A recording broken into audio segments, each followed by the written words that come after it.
மாணவர்களுக்கு வணக்கம். நம்ம இன்னைக்கு பார்க்கக்கூடிய பாடம் 11ஆம் பாடத்தில் அத்தியாயம் 6 அதில் கூட்டு பங்கு நிறுமம் அப்படிங்கிறத பார்க்க போகிறோம். கூட்டு பங்கு நிறுமம் என்ன சார், இது ஒரு புது வார்த்தையாக இருக்குது, கூட்டு பங்கு நிறுமம்னா என்ன சார் அப்படின்னு நீங்கள் கேட்டீங்கன்னா, நம்ம இதுக்கு கூட்டு பங்கு நிறுவனம்னா ஆங்கிலத்தில் ஜாயின்ட் ஸ்டாக் கம்பெனி. அப்போ நிறுமம் அப்படின்னா தமிழில் என்ன, நம்ம தமிழில் நிறுமம், ஆங்கிலத்தில் கம்பெனி. நம்ம இன்றைக்கி பாடம் படிக்க போகிறதே கம்பெனியை பற்றி படிக்க போகிறோம். கம்பெனி அப்படின்னா நம்ம சாதாரண கம்பெனி இல்லை, பொதுமக்களால் பங்குகள், அதாவது இப்போ ஒரு கம்பெனி தன்னுடைய பங்குகளை வெளியிட்டிருக்கோம், அந்த வெளியிட்ட பங்குகளை பொதுமக்கள் வாங்கியிருப்பாங்க. அந்த பொதுமக்கள் வாங்கின பங்குகள் மூலம் கிடைக்கப்பட்ட தொகையிலிருந்து ஒரு கம்பெனி என்ன செஞ்சுருப்பாங்க, நடத்திக்கிட்டு வருவாங்க. அதை பற்றி இந்த பாடத்தில் நம்ம படிக்க போகிறோம். இந்த பாடத்தில் நம்ம படிப்பதன் நோக்கமே கம்பெனினா என்ன, அதை நிறுவனத்தின் பொருள் அதை பார்க்க போகிறோம். அடுத்த நிறுவனத்தின் பண்புகள், நன்மைகள் மற்றும் குறைபாடுகளை பார்க்க போகிறோம். நிறுவனத்தின் வகைகள் அதை பார்க்க போகிறோம். அமைப்பு முறையீடு அப்படின்னா என்னென்னு பார்க்க போகிறோம். சங்க நடைமுறை விதிகள் அப்படின்னா என்னென்னு பார்க்க போகிறோம். தகவல் அறிக்கை அப்படின்னா என்ன பார்க்க போகிறோம்.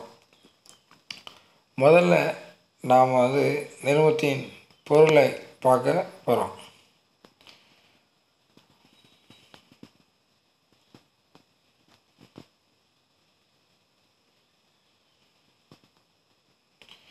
அதாவது கூட்டு பங்கு நிறுவனம் அப்படின்னா என்ன, அது பொருள் உனக்கு சொல்லிடுறேன் முதல்ல. அதாவது அந்த காலத்தில் தொழில்கள் முதல்ல வணிகம் எப்படி இருந்திருக்கும் அப்படின்னா, முதல்ல வணிகமே இருந்திருக்க வாய்ப்பு இருக்காது. முதல்ல அந்த நாகரிகம் இல்லாத காலகட்டத்தில் மனிதர்கள் வணிகம்னா என்ன அப்படிங்கிறத தெரிஞ்சிருக்க மாட்டாங்க. அவங்க தங்களுக்கு கிடைத்த பொருட்களை வச்சு சாப்பிட்டுக்கிட்டு அப்படியே நாடோடிகளாக அலைந்து தெரிந்திருப்பார்கள். கொஞ்சம் நாகரிகம் வர வர பண்ட மாற்று முறை அந்த கடைபிடிக்கப்பட்டது. பண்ட மாற்று முறை என்றால் ஒரு நபரிடம் இருந்த பொருளை இன்னொரு நபர் என்ன செஞ்சுக்கிட்டாங்க, மாற்றிக்கொள்வார்கள். இந்த பண்ட மாற்று முறை நடந்தது. பிறகு ஒரு பணம் கண்டுபிடிக்கப்பட்டது. பணம் கண்டுபிடிக்கப்பட்டவுடனே வணிகம் ஆரம்பித்தது. பணம் எப்படி வணிகம் ஆரம்பிச்சிருக்கோம் அப்படின்னா, தனியார் வணிகம், அதாவது ஒரே ஒருத்தர் சின்ன கடை வச்சுருப்பார், அப்படி வணிகம் செஞ்சப்பட்டது, ஆரம்பிக்கப்பட்டது. தனியார் வணிகமாக இருந்துச்சு. ஒருத்தர் ஒரு கடையை வச்சு வியாபாரம் பார்த்துட்டு இருந்தார். அடுத்தால் என்ன ஆச்சு அப்படின்னா, 4 பேர் 5 பேர் அல்லது 2 பேருக்கு மேல் ஒரு கடையை வச்சாங்க. அதுக்கு பேர் என்ன பேருனா கூட்டாண்மை அப்படின்ட்டு சொன்னாங்க. ஆங்கிலத்தில் அதுக்கு பேர் பார்ட்னர்ஷிப். சரியா? அப்படி தொழில் தனியார் வணிகம் கூட்டாண்மையாக மாறிச்சு. அதுக்கப்புறம் நாட்டில் தொழில் வளர்ச்சி அதிகமாயிட்டு, மக்களோட வளர்ச்சியும் அதிகமாயிட்டு, மக்களுடைய தேவையும் அதிகமாயிட்டு. அப்போ இந்த ஆரம்பத்தில் உள்ள தனியார் வணிகமும் அந்த தொழில் வளர்ச்சிக்கேற்றால் தொழிலை வளர்ப்பதற்கு அவங்ககிட்ட தனியார் வணிகத்திட்ட ரூபாய் இல்லை. அடுத்தால பார்ட்னர்ஷிப், கூட்டாண்மையால் கூட தொழில் வளர்ச்சிக்கேற்ப தொழிலை பெரிதுபடுத்த, தொழிலை ரொம்ப பெருசாக அப்படி மாற்றுவதற்கு, தொழிலை அதிகப்படுத்த அல்லது தொழிலை விரிவாக்க அவங்ககிட்ட தேவையான பணம் இல்லாமல் இருந்துச்சு. உடனே நிறுவனம் என்ற ஒன்று தோற்றுவிக்கப்பட்டது. அந்த நிறுவனம் என்ன அப்படிங்கிறத நம்ம பார்க்க போகிறோம். அந்த நிறுவனம் என்பது தொழில் அமைப்பின் வடிவங்களான தனியார் வணிகம், கூட்டாண்மை போன்ற நிறுவனங்களின் குறைபாடுகளை களைவதற்காக ஏற்பட்டது. சரி, இது தனியார் வணிகத்தில் என்னெல்லாம் குறை இருக்குது, கூட்டாண்மையில் என்னெல்லாம் குறை இருக்குது, இந்த குறையை நீக்குவதற்காக ஏற்கப்பட்டது தான். அடுத்தலாம் அறிவியல் மற்றும் தொழில்நுட்ப வளர்ச்சி, பேரளவு மூலதனம், உயர் மேலாண்மை திறன், பேரளவு முதலீட்டு தொழில் நிறுவனங்களை தோற்றுவித்து செயல்படுத்த வேண்டியதன் அவசியத்தை உணர்த்தியது. அதாவது தொழில் ரொம்ப வளர்ந்ததுனால தொழில் புரட்சியின் தாக்கம் வந்து என்ன செஞ்சுது, பேரளவு மூலதனம் தேவைப்பட்டுச்சு. அதாவது பேரளவு மூலதனம்னா பல கோடி ரூபா தேவைப்பட்டுச்சு ஒரு தொழிலை தொடங்க. அது ஒரு தனியாள் மனுஷனால் செய்ய முடியாது. அதில் ஒரு 4 பேர் சேர்ந்தோ 5 பேர் சேர்ந்தோ அந்த பல கோடி ரூபாயை திரட்ட முடியாது. அந்த சூழ்நிலையில் நிறுவனம் என்று ஒன்று தோன்ற வேண்டிய அவசியம் ஆயிட்டு. சரியா? அடுத்தால முன்னால் வந்து ஒருத்தர் வந்து தொழில் நடத்துவார், ஒரு தனியார் வணிகம் கணக்கு பார்க்கறதுக்கு. அவரே என்ன செய்வார், ஒரு பென்சிலை காதில் சொருகிட்டு அவரே என்ன செஞ்சுவார், கணக்கை பார்ப்பார். ஆனால் இப்போ கணக்கு பார்க்குறதுக்கு நிறைய மேலாண்மை படித்தவங்க, நல்லா கணக்கியல் படித்தவங்க தேவைப்பட்டுச்சு. நல்லா பொறியியல் வல்லுநர்கள் தேவைப்பட்டுச்சு நிறுவனத்துக்கு. நிறைய நிறைய வந்து இன்ஜினியர்ஸ், நிறைய அக்கௌண்டண்ட்டு, இப்படி நிறைய இது திறமை வாய்ந்த லேபர்ஸ், தொழிலாளர்கள்லாம் தேவைப்பட்டாங்க. அப்போது அவ்வளோ தேவைப்பட்டால் அதற்கான சிறப்பாற்றலுடைய வல்லுநர்கள் தேவைப்பட்டாங்க. இவ்வளோ பெரிய சிறப்பாற்றல் வல்லுநர் இருந்தால் தான் கூட்டாண்மை நிறுவனம் அல்லது தனியார் வணிகத்தில் உள்ள குறைபாடுகளை என்ன செய்ய முடியும், நீக்க முடியும் அப்படின்னு நினச்சாங்க. அடுத்த கூட்டாண்மை நிறுவனங்களில் சில குறைபாடுகள் இருந்துச்சு. என்ன குறைபாடுகள் அப்படின்னா, பேரளவு முதல் திரட்ட இயலாமை. கூட்டாண்மை நிறுவனம்னா 2 பேர் அல்லது ஒரு 4 பேர், ஒரு 5 பேர் ஒரு தொழிலை சேர்ந்து செய்வாங்க. அதுக்கு பேர் கூட்டாண்மை. இந்த கூட்டாண்மையில் பேரளவு முதல் திரட்ட இயலாமல் இருந்துச்சு. அதாவது நிறைய முதலை வந்து திரட்ட முடியாத சூழ்நிலை. அவங்ககிட்ட மிஞ்சி போனால் 10 லட்சம் 20 லட்சம் அவ்வளோதான் போடுவாங்க. ஆனால் பல கோடி ரூபாய் போடுறதுக்கு அவங்ககிட்ட இயலாது. யார்கிட்ட அப்படின்னா தனியார் வணிகத்திட்டையும் கூட்டாண்மைகிட்டையும். அடுத்தது அவங்கள்ட்ட மேலாண்மை திறன், அதாவது மேலாண்மை திறன் என்றால் அவங்கள்ட்ட வந்து அந்த பல கோடி ரூபா மதிப்புள்ள ஒரு தொழிலை நிர்வாகம் செய்யறதுக்கு திறமை வேணும். சும்மா 4 பேர் வந்து தொழில் செஞ்சால் போதாது. அதுக்கு பல தொழில்நுட்ப அறிஞர்கள், பல சிறப்பாற்றல் படைத்தவர்கள், ஒவ்வொரு துறையிலும் கணக்கியலில் சிறப்பாற்றல் படைத்தவர்கள், அடுத்த இது மெக்கானிக்கில் தொழில் சிறப்பாற்றல், இப்படி ஒரு ஒரு தொழில் இருக்குது அப்படின்னா, ஒரு கம்பெனி இருக்குன்னா அந்த கம்பெனியில் பல்வேறு பிரிவுகள் இருக்கும். அட்வர்டைஸ்மெண்ட் பிரிவு, அட்மினிஸ்ட்ரேஷன், அடுத்தால வந்து purchase department, sales department, accounts department, அப்படி சென்ட்ரல் எக்ஸஸ், இப்படி பல்வேறு துறைகள் இருக்கும். அப்படி பல்வேறு துறைகளில் அந்த டிபார்ட்மெண்ட்டில் உள்ள சிறப்பாற்றல் படைத்த நபர்கள் தேவைப்பட்டார்கள். அப்படி சிறப்பாற்றல் படைத்த நபர்களை பணியமர்த்த கூட்டாண்மைக்கும் அல்லது தனியார் வணிகத்துக்கும் இயலாத காரியமாக இருந்துச்சு. சரியா? அடுத்த வரையறா பொறுப்பு அப்படின்னா, ஒருத்தர் வந்து ஒரு கடை வச்சுருப்பார். அந்த கடையில் வந்து கடன் அதிகமாக இருக்கும்.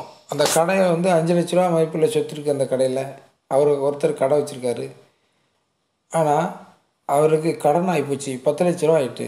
கடன் 10 லட்ச ரூபா. ஆனால் தொழிலோட சொத்து எவ்வளவு? 5 லட்சம். அப்போது அந்த 5 லட்சத்தை விற்றா கடத்தை அடைச்சாலும் போதாது. அவர் தன்னுடைய சொந்த சொத்துக்களையோ அல்லது வீட்டில் உள்ள சொத்துக்களையோ அவர் வந்து இழக்க நேரிடும். இதுக்கு பேர் தான் வரையறா பொறுப்பு. வரையறா பொறுப்புனா அன்லிமிட்டட் லைபிலிட்டி அப்படின்னு அர்த்தம். அன்லிமிட்டட் லைபிலிட்டினா பொறுப்புக்கு ஒரு அளவு கிடையாது. சரி, இந்த குறைபாடுகளை போக்கிட நிறுவனம் செஞ்சப்பட்டது, தொடங்கப்பட்டது. சரியா? இதை நிறுவன சட்டம் 1956 இருந்துச்சு, பழைய சட்டங்கள்லாம். ஆனால் இப்போ புதுசாக 2013ஆம் ஆண்டு இந்திய நிறுவன சட்டம் இந்திய நாடாளுமன்றத்தில் இயற்றப்பட்டுள்ளது. அதாவது இப்போது 2013க்கு அப்புறம் கம்பெனி சட்டம் புதுசாக வந்துட்டு, இப்போ அதன் அடிப்படையில் தான் கம்பெனிகள்லாம் என்ன செஞ்சிகிட்ருக்கு, இயங்கிகிட்ருக்கு. சரியா? நிறுவனத்தை பற்றி ஒரு வரைவிலக்கணம் ஜேம்ஸ் ஸ்டீவன்சன் அப்படிங்கிறவர் ஒன்று கொடுத்துருக்காரு. நிறுவனம் என்பது பல நபர்கள் ஒன்று சேர்ந்து ஒரு அமைப்பை ஏற்படுத்தி அதற்கு மூலதனத்தை வழங்கி அல்லது மூலதனத்தின் மதிப்பிலான பொருட்களை வழங்கி சில வணிகம் அல்லது வியாபாரத்தை தொடங்கி அதிலிருந்து கிடைத்த லாபத்தை அவர்கள் பகிர்ந்து கொள்வதாகும் அப்படின்னு சொல்லியிருக்காரு. அது ஜேம்ஸ் ஸ்டீவன்சன் என்ன சொல்லியிருக்காருன்னா, பல நபர்கள் ஒன்று சேர்ந்து, அதாவது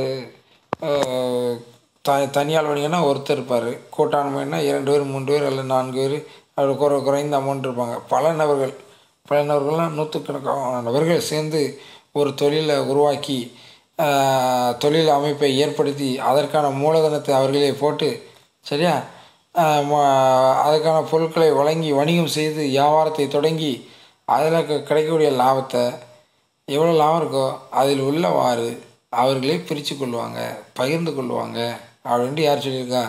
ஜேம்ஸ் ஸ்டீவன்சன் சொல்லியிருக்கார். சரியா? அடுத்தால அந்த நிறுவனத்தோட இயல்புகள். நிறுவனத்தோட இயல்பு அப்படின்னா நிறுவனத்தோட கேரக்டர்ஸ்.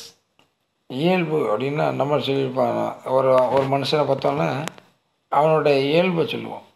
எப்பா இதான் அவனுடைய இயல்பு, இதான் அவனுடைய கேரக்டர்ஸ் அப்படின்னு சொல்லுவோம். அப்போ அந்த இயல்புனா என்னென்னா, அவன் செயல்பாட்டை வச்சு அவனுடைய நடவடிக்கையை வச்சு அவனுடைய செயல்பாட்டை வச்சு அவனுடைய இயல்பை நம்ம கண்டுபிடிக்க முடியும். அதே போல் நிறுவனம் எவ்வாறு செயல்படுகிறது அதை வச்சு அதோட இயல்புகளை சொல்லலாம். அது முதல் இயல்பு தனியான சட்ட நபர் தன்மையுடையது. அப்போ இது என்ன அர்த்தம் அப்படின்னா, தனியான சட்ட நபர் தன்மையுடையது. கொஞ்சம் வாசிக்க கவனிங்க. நிறுவனம் என்பது உறுப்பினர்களிடமிருந்து வேறுபட்டு தன்னிச்சையாக செயல்படும் தனிநபர் தன்மையை நிறுவனம் பெற்றுள்ளது. அதற்கென தனி பெயருடன் பொது முத்திரையையும் கொண்டுள்ளது. அதன் உறுப்பினர்களுடன் வேறுபட்டு சொத்துக்களையும் பொறுப்புகளையும் தன்னிடத்தே கொண்டுள்ளது. கடன்களை தன் பெயரில் வாங்கவும், பணியாட்களை நியமிக்கவும், வங்கியில் கணக்கு தொடங்கவும், ஒப்பந்தத்தில் வழக்கு தொடுக்கவும், எதிர் வழக்காடவும் முடியும். சுருங்க கூறின், இது சட்டத்தின் கண்களின் ஒரு செயற்கை நபராக தனிநபர் தன்மையுடன் விளங்குகிறது. என்ன சொல்லியிருக்காங்க அப்படின்னா, நிறுவனம் அப்படின்னா தனிநபர், தனியான சட்ட நபர். என்ன அது சுருக்கமாக சொல்லணும் அப்படின்னா, நிறுவனம் என்பது ஒரு செயற்கையான நபர் அப்படின்னா நம்ம பாஷையில் அது நாமெல்லாம் ஒரு இயற்கையான மனுஷன். இயற்கையான மனுஷன்னா கடவுளால் நாம் படைக்கப்பட்ட நாமெல்லாம் பேசக்கூடிய மனுஷர்கள். பேசுவோம், நம்மளுக்கு பகுத்தறிவு உண்டு. ஒருத்தர் பேசுவார், ஒருத்தர் கேட்பார். நம்ம சொல்ல வேண்டிய விஷயத்தை வாயால் பேசுவோம், காதால் கேட்போம், கண்ணால் பார்ப்போம். நாம் தான் இயற்கையான மனிதர்கள். ஆனால் நிறுவனம் என்பது ஒரு செயற்கையான மனிதர். அப்படின்னா என்ன அர்த்தம்னா, நிறுவனம் ஒரு மனுஷன்தான், ஆனால் அது இயற்கை மனுஷன் கிடையாது. நம்மளை போல் அதால் பார்க்க முடியாது, கேட்க முடியாது, பேச முடியாது. ஆனால் அது ஒரு மனுஷன். எப்படி மனுஷன் சார் அப்படின்னா, அது சட்டத்தால் உருவாக்கப்பட்ட ஒரு செயற்கை மனுஷன். சட்டத்தால் உருவாக்கப்பட்டன்னு என்ன அர்த்தம்? நாமளை கடவுள் உருவாக்கியிருக்காரு அப்படின்னு சொல்லுவோம். அல்லது நம்ம அப்பா அம்மா நம்ம படைச்சிருக்காங்க. நம்ம இயற்கையாக உருவாக்கப்பட்ட ஒரு கடவுளால் உருவாக்கப்பட்டவர் தான் நாம். இருந்தாலும் உலகத்தின் அடிப்படையில் ஒரு மனுஷனை உருவாக்குனது அவங்க அப்பாவும் அம்மாவும். ஆனால் இந்த நிறுவனத்தை உருவாக்குனது என்னது? சட்டம். சட்டம் ஒரு மனிதனை உருவாக்கி இருக்கிறது. அந்த மனுஷன் யாருன்னா செயற்கை மனுஷன். அது யாருன்னா கம்பெனி. கம்பெனிக்கு தான் தமிழில் என்ன பேர்? நிறுவனம். அந்த நிறுவனம் என்ன செய்யுது? நம்ம நான் ஒரு மனுஷன், நான் என் பேரில், என்னுடைய பேரில் ஒரு இடத்த வாங்கவோ, அல்லது என் பேரில் வழக்கை தொடக்கவோ, அல்லது எதிர் வழக்காடவோ, அல்லது என் சார்பாக பேசவோ, நான் ஏதாவது ஒப்பந்தம் செய்யவோ முடியும். அதே போல் நிறுவனமோ என்ன செய்யும்? அதாவது கம்பெனியும் ஒரு செயற்கை நபராக இருந்தாலும் கூட தன் பேரிலே வழக்காடும். சரியா? தன் பேரிலே சொத்துக்களை வாங்கும். தன் பெயரிலே, அதாவது நிறுவனத்தின் பெயரிலே என்ன செய்யும்? வங்கியில் கணக்கு தொடங்கும். சரியா? அடுத்தால ஒப்பந்தத்தில் ஈடுபடும், அதாவது கான்ட்ராக்ட் ஈடுபடும். அடுத்தால வழக்காடும். இப்படி ஒரு தனி நபர் தன்மையுடையது. அடுத்தால அது நிறுவனம் என்பது உறுப்பினர்களிடமிருந்து வேறுபட்டு தன்னிச்சையாக செயல்படும். உறுப்பினர்கள் அப்படி என்றால் என்னென்னா, அந்த நிறுவனத்தில் யாரெல்லாம் பங்குகளை வாங்கியிருக்காங்களோ, ஷேர் வாங்கியிருக்காங்களோ, அவங்கெல்லாம் பங்குதாரர்கள், அவங்கெல்லாம் உறுப்பினர்கள், அவங்கெல்லாம் உரிமையாளர்கள். சரியா? அந்த உரிமையாளர்களிடமிருந்து நிறுவனம் என்பது தனித்து செயல்படும். என்ன செய்யும்? தனித்து செயல்படும்னு அர்த்தம். எப்பா உன்னுடைய கணக்கு வேறு என்னுடைய கணக்கு வேறு, நான் தனி அப்படின்னு நினச்சியும் கம்பெனி தனித்து அது தன்னுடைய உறுப்பினர்களிடமிருந்து தன்னுடைய உரிமையாளர்களிடமிருந்து தனித்து செயல்படும். சரியா? அடுத்தது வரையறு பொறுப்பு. இந்த வரையறு பொறுப்பு அப்படின்னா நான் சுருக்கமாக சொல்லிட்டு போயிருந்தேன்.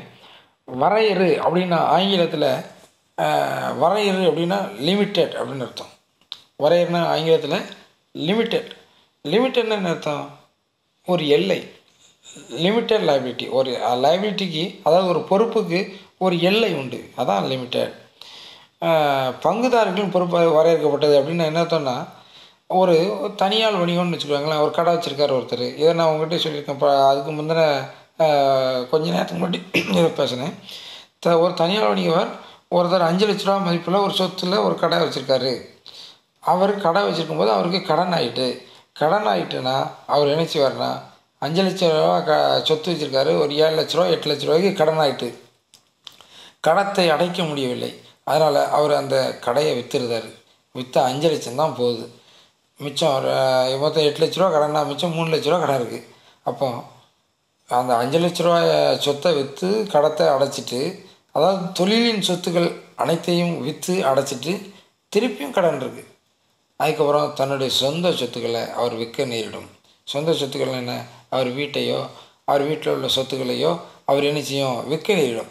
அப்போ வரையறா பொறுப்பு என்றால் என்ன அப்படின்னா, தொழிலின் கடன்களை அடைக்க தொழிலின் சொத்துக்கள் போதுமானதாக இல்லாவிடில் தனது சொந்த சொத்துக்களையும் அவர் இழக்க நேரிடும். அதான் வரையறா பொறுப்பு. வரையறு பொறுப்பு அப்படின்னா, ஒருத்தர் ஒரு கம்பெனியில் ஷேர் வாங்கியிருக்காரு. கம்பெனியில் முதல் போட்டிருக்காரு. கம்பெனி லாஸ் ஆகிட்டு, அப்போது போனால், அதாவது அவருடைய பொறுப்பு எவ்வளோன்னா, எவ்வளோ முதல் போட்டிருக்காரோ அந்த அளவுக்கு தான். அவர் 50,000 ரூபாய்க்கு ஷேர் வாங்கியிருக்காரு ஒரு கம்பெனியில். தொழில் லாஸ் ஆகிட்டுன்னா 50,000தோடு போச்சு. அவருடைய சொந்த சொத்துக்களை யாரும் பறிமுதல் செய்ய முடியாது. ஒருத்தர் கம்பெனியில் ஷேர் வாங்கியிருக்காருன்னா, அவர் எவ்வளோ ஷேர் வாங்கியிருக்காரோ அந்த அளவோடு தான் அவருக்கு பொறுப்பு இருக்குது. அதுக்கு மேலே பொறுப்பு கிடையாது. சொந்த சொத்துக்களை அவர் இழக்க அவசியம் இல்லை. சரியா? Right, okay. இதுதான் இப்போ என்ன பேர் வரையறு பொறுப்பு. அப்போ என்ன செய்வாங்கன்னா, பொதுமக்கள்லாம் கம்பெனியில் பங்குகளை வாங்க பயப்பட மாட்டாங்க. ஏன்னா கம்பெனியில் ஷேர் வாங்குகிறோம், கம்பெனி லாஸ் ஆகிட்டு அப்படின்னா நம்ம குடும்பத்தில் உள்ள சொத்துக்கள், நம்ம சொந்த சொத்துக்கள் போயிடும் அப்படின்னு அவங்க என்ன செய்ய மாட்டாங்க? நினைக்க மாட்டாங்க.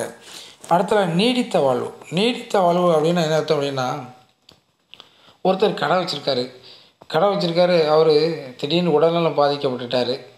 அப்போது அந்த கடை தொடர்ந்து செயல்படாது. ஏன் செயல்படாது அப்படின்னா, அவருக்கு இருக்க திறமையின் அடிப்படையில் அந்த கடையை ஓட்டிக்கிட்டே இருப்பார். அவருக்கு திறமை முடிஞ்ச உடனே அவருடைய மகன் அல்லது அவருடைய வாரிசுதாரர்கள் திறமையோடு செயல்பட்டால் அந்த கடை தொடர்ந்து செயல்படும். அவர்கள் செயல்படவில்லை என்றால் கடை தொடர்ந்து செயல்படாது. கடையை இழுத்து மூட வேண்டிய சூழ்நிலை என்ன செஞ்சிடும்? வந்துடும். அப்போது நீடித்த வாழ்வு தனியார் வணிகத்துக்கு கிடையாது. ஏன் கிடையாதுன்னா, அந்த உரிமையாளர் உடல்நல குறைவாக இருந்தாலோ அல்லது இறந்து விட்டாலோ அந்த கடை அதோட முடிஞ்சு, ஒரு குறிப்பிட்ட காலத்துக்கு அப்புறம் முடிஞ்சு. ஆனால் நிறுவனம் என்பது நீடித்த வாழ்வு. அது நிறுவனம் என்பது சட்டத்தால் உருவாக்கப்பட்டது. அதன் ஆயுளை சட்டத்தினால் மட்டுமே முடிவுக்கு கொண்டு வரணும். அதாவது அந்த நிறுவனத்தை யார் தொடங்கினாங்களோ அவங்க உயிரோடு இருந்தாலும் சரி இறந்து போனாலும் சரி, நிறுவனம் என்பது தொடர்ந்து செயல்பட்டு கொண்டே இருக்கும். அந்த உரிமையாளர்கள் இருந்தாலும் இல்லைன்னா நிறுவனம் நிச்சயம் தொடர்ந்து செயல்பட்டு கொண்டே இருக்கும். நிறுவனம் என்பது சட்டத்தால் உருவாக்கப்படும். சட்டத்தால் தான் முடிவுக்கு கொண்டு வர முடியுமே தவிர அதை மற்றபடி முடிவுக்கு கொண்டு வர இயலாது. அடுத்தால தனிப்பட்ட சொத்து. தனிப்பட்ட சொத்து அப்படின்னா என்ன அர்த்தம் அப்படின்னா,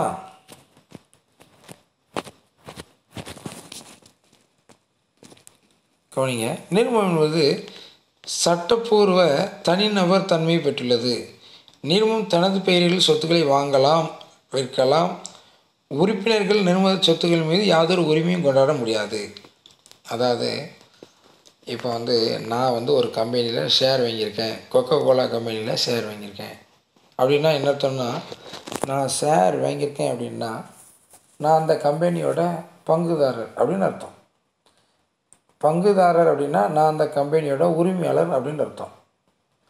அப்போது அந்த கம்பெனியில் உள்ள சொத்துக்களை நான் அந்த கம்பெனியின் பங்குதாரர் தான், நான் அந்த கம்பெனியின் உரிமையாளர் தான், அதனால் எனக்கு அந்த சொத்தில் பங்கு உண்டு அப்படின்னு உரிமை கொண்டாட முடியாது. அந்த கம்பெனி சொத்து வேறு, என்னுடைய சொந்த சொத்து வேறு. என்னுடைய வீடு, என்னுடைய தனிப்பட்ட சொத்துக்கள் அனைத்து தான் நான் உரிமை கொண்டாட முடியுமே தவிர கம்பெனியின் சொத்துக்களை நான் உரிமை கொண்டாட முடியாது. பங்குகளின் மாற்றியல்பு வாசிக்கும் மணிங்க. பொது நிறுவனங்களின் பங்குகளை மாற்றுவது எளிதானது. தேவைப்படும் பொழுது பங்குகளை விற்கலாம். பங்குதாரர் ஒருவர் தனது பங்குகளை மற்றவருக்கு மாற்றம் செய்யும் பொழுது மாற்றம் பெறுபவர் பங்குகள் தொடர்பான அனைத்து உரிமையும் பெறுகிறார். அதாவது நிறுவனங்களில் 2 இருக்குது. தனி நிறுவனம், பொது நிறுவனம் அப்படின்னு இருக்குது. நாம் பார்க்க போகிறது பொது நிறுவனத்தை பார்த்துட்ருக்கோம். பொது நிறுவனம் என்பது அந்த நிறுவனத்தில் உள்ள பங்குதாரர்கள் பங்குகளை வாங்கியிருப்பாங்க. அடுத்தால அந்த பங்குகளை விற்கணும் அப்படின்னு நினைப்பாங்க. அப்படி விற்கணும்னு நினச்சா யார்கிட்டனாலும் எளிதாக விற்றுவிடலாம். யாருக்கு விற்றுருக்காங்களோ, யார் வாங்கினவங்க பங்குதாரர் ஆகிடுவாங்க. வாங்கியவர்கள் அதை உரிமையை என்ன செய்வாங்க, பங்குகள் தொடர்பான அனைத்து உரிமைகளையும் என்ன செய்வாங்க, பெறுவாங்க. அதனால் பங்குகளை என்ன செஞ்சுக்கலாம், எளிதாக என்ன செஞ்சுக்கலாம், ஒருத்தர் பங்கு இன்னொருத்தருக்கு மாற்றிக்கலாம். தனி நிறுவனத்தில் கொஞ்சம் மாற்றுவது கடினம். அடுத்தது பொது முத்திரைனா காமன் சீல். அது பொது முத்திரைனா சீல். நீங்கள் பார்த்தீங்களா, ஏதாட்டும் அலுவலகத்துக்கு போனால் அங்கே சீல் இருக்கும். இப்போ கம்பெனிக்கு போனால் கம்பெனியோட சீல் இருக்கும். ஸ்கூலில் போனால் ஸ்கூலோட சீல் இருக்கும். ஏதாட்டும் ஹாஸ்பிட்டலுக்கு போனால் ஹாஸ்பிட்டலோட சீல் இருக்கும். இது எதுக்கு சீல் வச்சுருக்காங்க அப்படின்னா, அந்த சீல் வச்சாச்சுன்னா கம்பெனி கையெழுத்து போட்டதாக அர்த்தம். அதுக்கு தான். அதாவது நம்ம ஒரு இடத்துல வழக்கு தொடுக்க போகிறோம், அல்லது ஒரு இடத்துல வங்கியில் கணக்கு தொடங்க போகிறோம், ஏதாட்டும் ஒரு ஒப்பந்தத்தில் ஈடுபட போகிறோம் அப்படின்னா, ஒரு மனுஷன் அப்படின்னா அவன் கையெழுத்து போடுவான். ஒரு மனுஷன் அப்படின்னா ஒப்பந்தத்தில் ஈடுபடவோ, வழக்கு தொடுக்கவோ, அல்லது வங்கியில் கணக்கு தொடங்கவோ, அதாவது வணிக நடவடிக்கையில் ஈடுபடும்போது அவன் தன் சார்பாக கையெழுத்து போட வேண்டிய சூழ்நிலை வரும். அப்படி ஒரு மனுஷன்னா கையெழுத்து போடுவான். ஆனால் கம்பெனி என்பது ஒரு செயற்கை மனுஷன். அந்த செயற்கை மனுஷனுக்கு கையெழுத்து போட தெரியாது. அப்போது கம்பெனியோட சீல் வச்சாச்சுன்னா கம்பெனி கையெழுத்து போட்டதாக அர்த்தம். அதுக்காக கம்பெனியோட டேபிளில் சீல் கிடக்கும். அந்த சீலை எடுத்து நம்ம எடுத்து குத்திட்டு கம்பெனி கையெழுத்து போட்டுட்டு அப்படின்னு நம்ம நினச்ச முடியாது, சொல்ல முடியாது. அப்போது என்ன சார் அப்படின்னா, கம்பெனியோட சீல் இருக்கும்.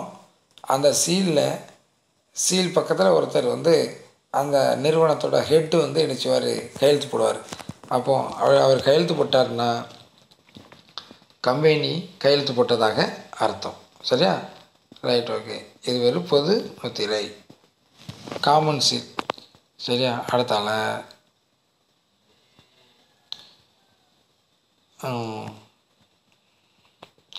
வழக்காடும் திறனும் வழக்கில் பதில் சொல்லும் உரிமையும்.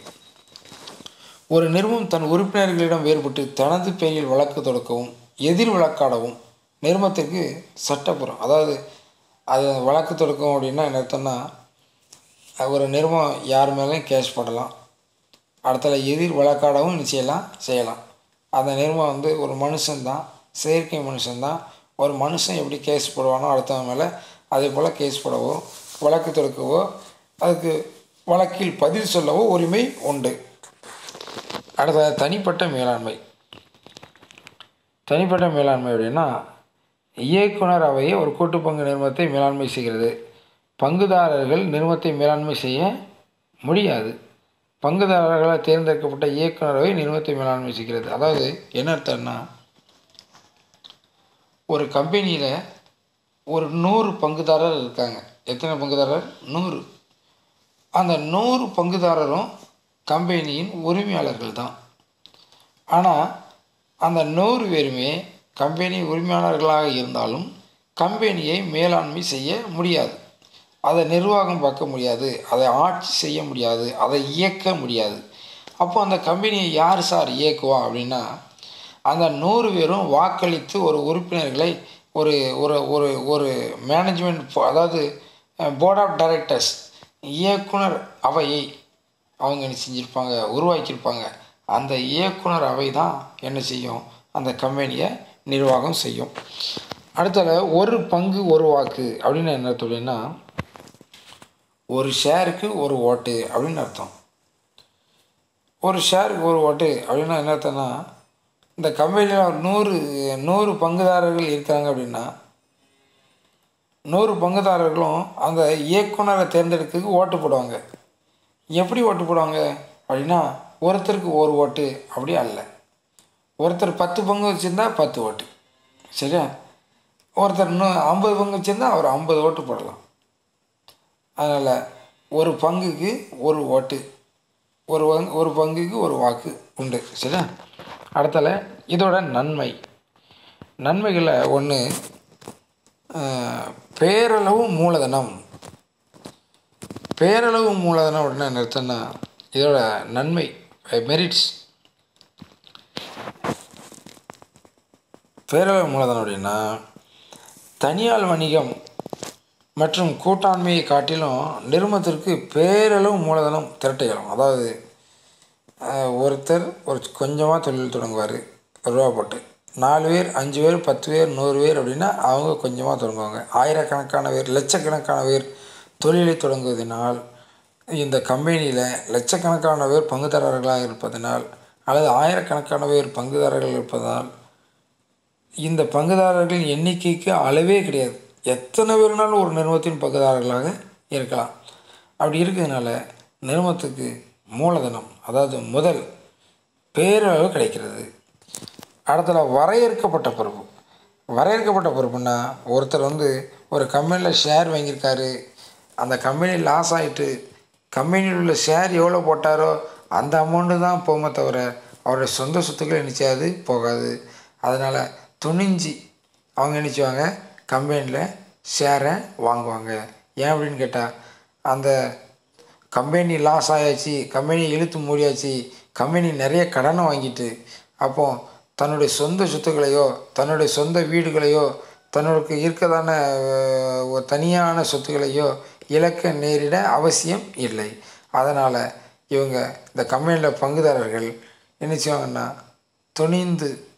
துணிகரமாக பங்குகளை வாங்குவதற்கு அவங்க இருப்பாங்க, சரியா? பங்குகள் மாற்றம் அப்படின்னா, ஒருத்தர் பங்கு வச்சுருக்காரு, பங்கு வாங்கியிருக்காரு, அதை எளிதாக விற்று பணமாக்கிடலாம். பங்கு வேண்டாம் அப்படின்னா அதை வேற ஒருத்தருக்கு கொடுத்துட்டு ரூபாயாக என்ன செஞ்சிடலாம், மாற்றிடலாம். இது பங்குகள் மாற்றம். பேரளவு உற்பத்தி பெருநன்மைகள். அதாவது கொஞ்சம் முதல் போட்டால் கொஞ்சம் லாபம் கிடைக்கும், நிறைய முதல் போட்டால் நிறைய லாபம் கிடைக்கும், அப்படிதானே? அதாவது கொஞ்சமாக நம்ம ஒரு பொருளை உற்பத்தி பண்ணால் நிறைய செலவு வரும். இப்போ கடையிலெல்லாம் அல்வா போடுறாங்க, 1 கிலோ அல்வா தயாரிக்கணும், 1 கிலோ தான் தயாரிக்கணும் அப்படின்னா நிறைய செலவாகும். அதுக்குன்னு ஒரு ஆள் 500 ரூபாய்க்கு ஒரு மாஸ்டர் போடணும், அதுக்குன்னு ஒரு பாத்திரத்தை வாங்கணும், அதுக்குன்னு ஒரு பாத்திரம், அதுக்குன்னு கேஷு நிறைய ஆகும். ஆனால் கிலோ கணக்கில் பல கிலோ கணக்கில் அல்வா செய்யும் பொழுது அல்வா செய்கிறதுக்கான செலவு குறையும். அதனால் பேரளவு உற்பத்தி செய்யும் பொழுது ஒரு கொஞ்சம் 100 பொருள் செஞ்சால் விலை அதிகமாக இருக்கும். ஆயிரக்கணக்கான பொருள்கள் செய்யும் பொழுது விலை என்ன செய்யும், குறையும், சரியா? பேரளவு உற்பத்தியில் பெரும் நன்மைகள் என்ன செய்யுது இருக்குது. அடுத்தால பொருளாதார முன்னேற்றம்னு என்ன அர்த்தம் அப்படின்னா, நாட்டில் கம்பெனிலாம் வருது அப்படின்னா வேலைவாய்ப்பு வரும். வேலைவாய்ப்பு நிச்சயம். ஒரு கம்பெனி இருக்குது, அந்த கம்பெனியில் 1000 பேர் வேலை பார்க்கான் அப்படின்னா அந்த கம்பெனி இல்லாட்ட அந்த 1000 பேருக்கு வேலை இல்லை. அந்த 1000 பேரும் வேலை இல்லாமல் பல மன உளைச்சலோடு தன்னுடைய சொந்த தேவையை பூர்த்தி செய்ய கஷ்டப்பட்டு ஏதோ கூப்பிட்ட வேலைக்கு ஏதோ போயிட்டு வந்துக்கிட்டு வாழ்க்கை தரம் உயராமல் அப்படியே இருக்கும். கம்பெனி இல்லை அப்படின்னா அவங்க ஏதாட்டும் பக்கத்தில் ஏதாட்டும் வேலைக்கு கூப்பிட்ட வேலைக்கு போயிட்டு இருப்பாங்க. அவங்க வாழ்க்கை தரம் உயராது, அவங்கள் தேவைகள் சந்திக்கப்படாது. ஆனால் கம்பெனி வந்துட்டுன்னு என்ன அர்த்தம்? வாழ்க்கை தரம் உயரும், பொருளாதாரம் முன்னேற்றம் அடையும், அவங்க வாழ்க்கையின் தேவைகள் சந்திக்கப்படும். சரியா? வேலைவாய்ப்பு உருவாகும், பொருளாதார ஏற்றத்தாழ்வு சீராகும். இதனால் அரசுக்கு வருமானம் என்ன செய்யும்? கிடைக்கும். நாட்டில் பொருளாதாரம் உயர்ந்துடும். சரியா? ஒருத்தன்ட்ட பணம் ஒருத்தன்ட்டே இருக்காது. ஒருத்தன்ட்ட உள்ள பணம் பல பேருக்கு பிரித்து கொடுக்கப்படும். பல லேபர்ஸ் இருப்பாங்க, அவங்க வாழ்க்கையில் சம்பளம் கிடைக்கும். சம்பளம் கிடைச்சா அவங்களுடைய குடும்பம் நல்லாயிருக்கும். இதனால் நாட்டின் தேசிய வருமானம் என்ன செய்யும்? உயரும். சரியா? ரைட். அடுத்தால நம்ம பார்க்க போகிறது குறைபாடுகளை பார்க்க போகிறோம். என்ன தான் நன்மைகள் இருந்தாலும் 4 பேர் 4 குறையதை என்ன செய்ய தான் செய்வான். அதே போல் நிறுவனத்தில் நன்மைகள் இருந்தாலும் சில குறைபாடுகள் இருக்குது. இந்த குறைபாடுகளை மட்டும் இந்த வகுப்பில் பார்த்துட்டு முடிச்சிடும். முதல் குறைபாடு அதிக செலவும் கடுமையான விதிமுறைகளும். நிறுவன தோற்றுவிப்பாளர்களால் கடுமையான சட்ட முறைகளை பின்பற்றி கூட்டுப்பங்கு நிறுவனங்களை தொடங்க முடியாது. தோற்றுவிப்பாளர்கள் நிறுவனத்தை தொடங்க அதிக நேரமும் அதிக தொகையும் முதலீடு செய்ய வேண்டியுள்ளது. அதிக செலவும் கடுமையான விதிமுறைகளும் அப்படின்னு என்ன அர்த்தம்னா, நாம் ஒரு டீ கடையை வைக்கிறதுக்கு குறையான செலவு தேவைப்படும். டீ கடை வைக்கணும்னா சும்மா கொஞ்சம் நம்மகிட்ட ரூபா இருந்தால் போதும், ஒரு டீ கடையை வச்சிடலாம். அதற்கு எந்த விதிமுறைகளும் நம்ம பின்பற்ற வேண்டிய அவசியம் இல்லை, எந்த ரூல்ஸ் அண்ட் ரெகுலேஷனும் நம்ம கடைபிடிக்க வேண்டிய அவசியம் இல்லை.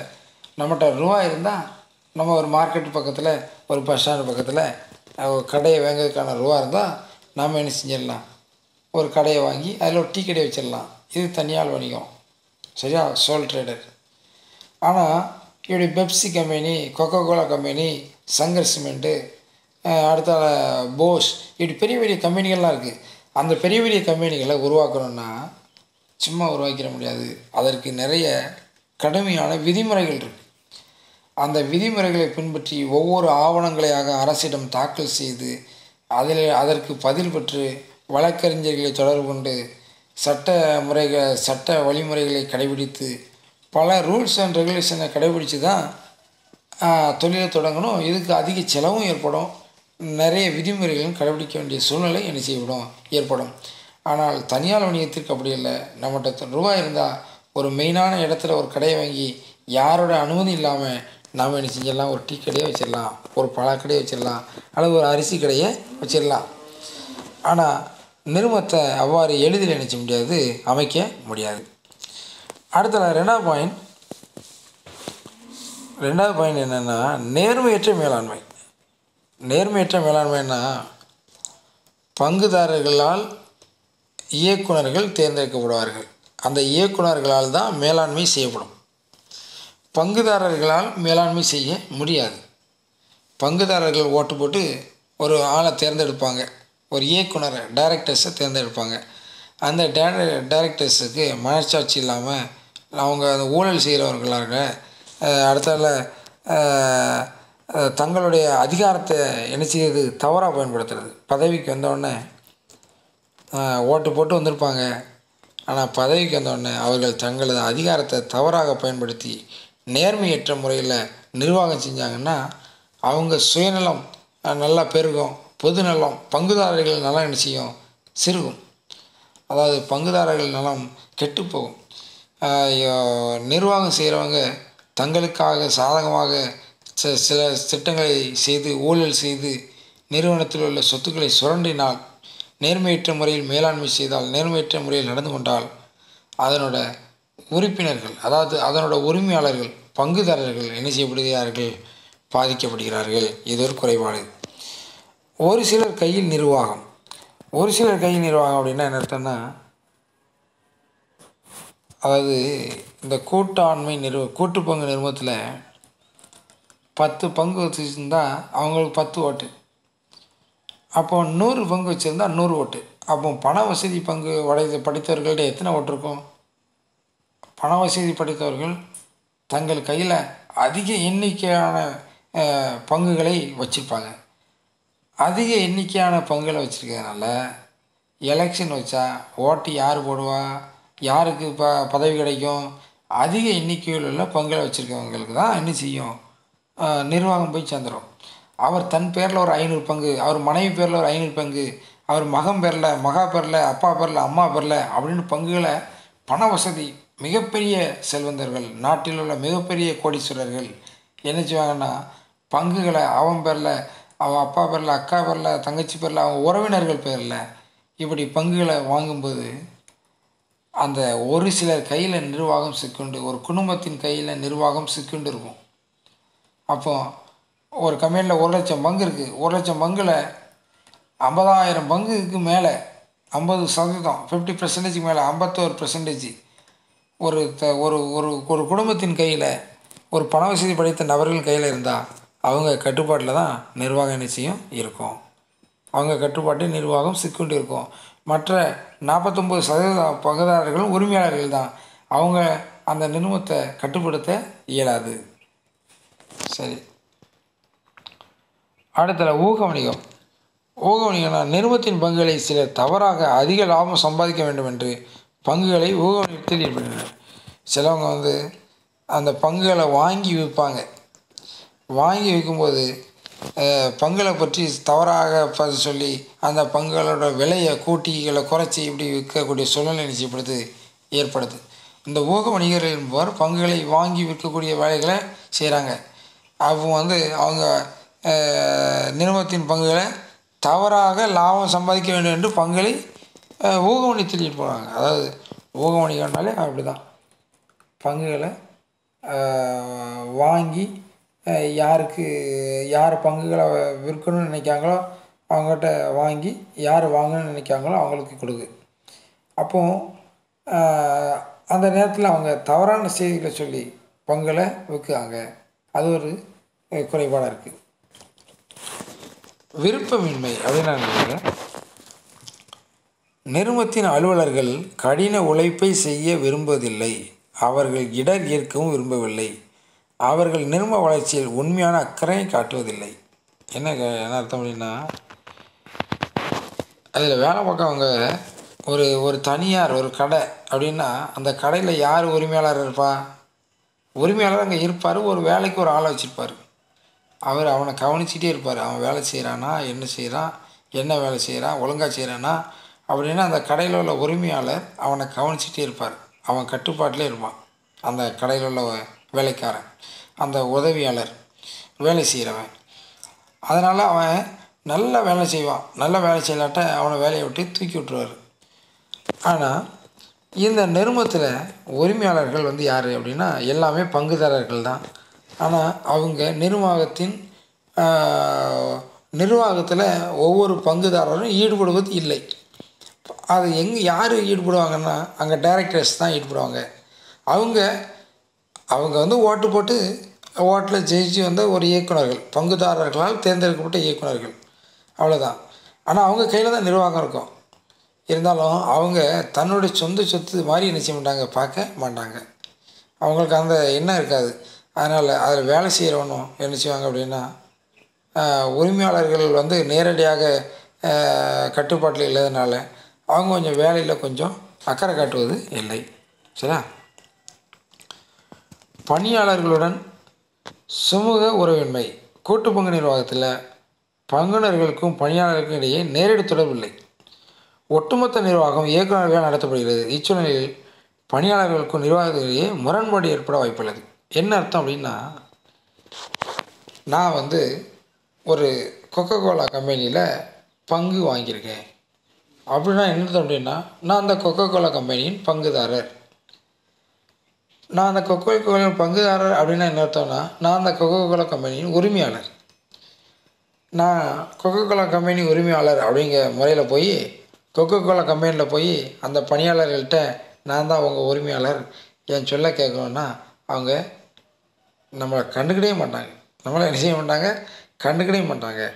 இது ஒரு கடை, அந்த கடையில் ஒரு தனியார் கடையில் ஒருத்தர் உரிமையாளர், அவர் போய் இல்லை அதை செய் இது செய் அப்படின்னு சொன்னால் அவன் என்ன செய்வான். இங்கே என்னென்னா பணியாளருக்கும் அந்த உரிமையாளருக்கும் சுமூக உறவு என்ன செய்யாது, இருக்காது. ஏன்னா அவங்களுக்கு நேரடி தொடர்பே இல்லை. நான் அந்த கம்பெனியின் பங்குதாரர் என்று அந்த கம்பெனியில் உள்ள வேலை செய்கிற வேலையாட்களுக்கே நிச்சயம் அது தெரியாது. அப்போ அவன் என்னுடைய கருத்துக்கு முரண்படுவான். சரியா? இது ஒரு குறைபாடு. Right, okay. இனிமே நாளைய தினம் நிருபத்தின் வகைகளை பார்க்கலாம். மாணவர்கள் இந்த நிருபத்தின் பொருள், இலக்கணம், நன்மை, குறைபாடுகளை படித்து எழுதி பாருங்கள். இதற்காக ஒரு நோட்டு போட்டு இந்த கேள்விகளெல்லாம் எழுதி பாருங்கள். எழுதி பார்த்தா தான் உங்களுக்கு தேர்வில் கரெக்டாக சரியாக எழுத முடியும். நன்றி.